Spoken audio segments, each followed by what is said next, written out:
A joyful reunion at Kiev station in time for the holidays.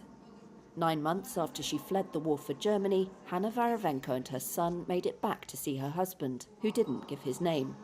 They arrived as Russia unleashed one of its biggest attacks so far, firing more than 70 missiles, according to Ukrainian officials on Friday.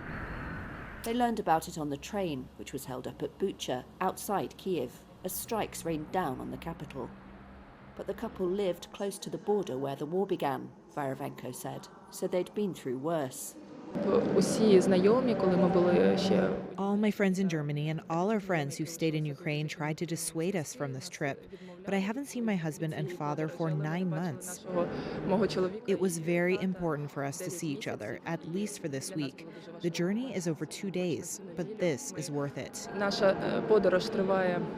People were shopping by flashlight in the country's second city, Kharkiv, where the bombardment knocked out power.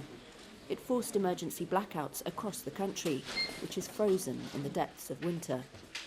Others took refuge in Kharkiv's subway as explosions went off overhead. We heard the explosions. There were a lot of them. I was in the trolley bus when there still was electricity. When the power went out, we descended here to the subway and are waiting for the air raid siren to end.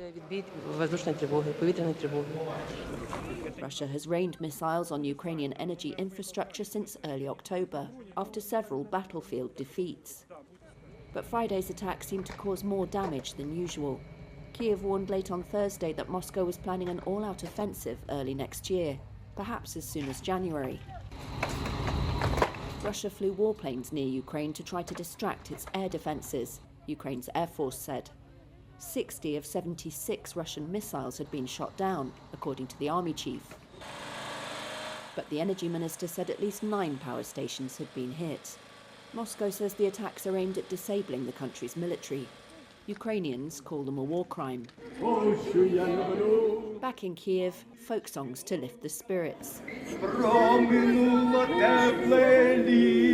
as people took shelter from the attack at a metro station. Героям слава!